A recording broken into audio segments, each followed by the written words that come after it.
Bonjour à tous les amis, alors on se retrouve pour faire la finale de la Conference League entre Crystal Palace et le Rayo Vallecano. Crystal Palace bien sûr qui a gagné Donetsk, qui a fait un bon parcours voilà en gagnant quelques équipes pour se retrouver en finale. Ils avaient gagné aussi la Coupe d'Angleterre l'an dernier. Voilà, Crystal Palace peut aller chercher leur premier titre européen et être en Europa League l'année prochaine. Le Rayo Vallecano, c'est pareil. Voilà, c'était leur première compétition aussi européenne.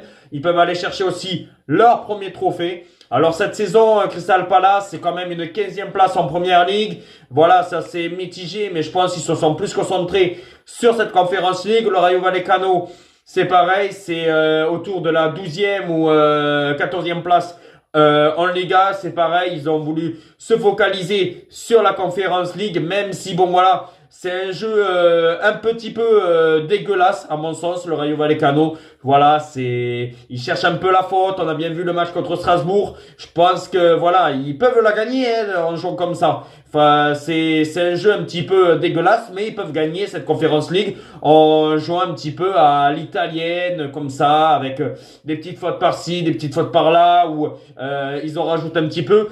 Même si pour moi, Crystal Palace est le favori de cette compétition. Voilà, de cette finale, Crystal Palace, normalement c'est un peu comme l'Europa League entre Aston Villa et Fribourg. Pour moi, s'il n'y a pas photo, pour moi c'est Crystal Palace qui doit gagner. Alors maintenant, on va partir sur mon pronostic de cette finale. Alors pour moi, je pense ça peut être serré à la mi-temps. Voilà, ça peut être vraiment serré à la mi-temps, peut-être un 1-1, 0-0. Mais je vois une victoire de Crystal Palace 2-1. Je pense que Crystal Palace va gagner 2-1. Voilà, ça peut être match nul à la mi-temps. Voilà, match nul à la mi-temps. Je vois quand même les deux équipes qui marquent, hein. Comme je dis, les deux équipes vont marquer. Peut-être un partout à la mi-temps ou 0-0. Mais dans le match, les deux équipes vont marquer. Et puis après, au fur et à mesure du match, je vois une victoire de Crystal Palace dans les 90 minutes.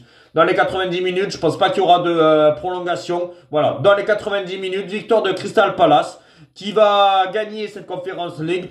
Parmi les buteurs, ouais, je sais pas pourquoi, peut-être Mateta. Mateta qui pourrait être buteur dans cette finale et marquer un but de la tête. Ou Sarr, voilà. Ou Sarr. Pour moi, je tenterai soit Mateta ou Sarr buteur et vainqueur Crystal Palace parce que je pense que Crystal Palace me paraît plus fort que le Rayo Vallecano, même si on n'est pas à l'abri d'une surprise et que le Rayo Vallecano pourra peut-être le faire. Voici mon pronostic. Est-ce que vous êtes d'accord ou pas d'accord avec mon pronostic là? Et voilà, on se retrouve très vite pour d'autres vidéos. Ciao les amis!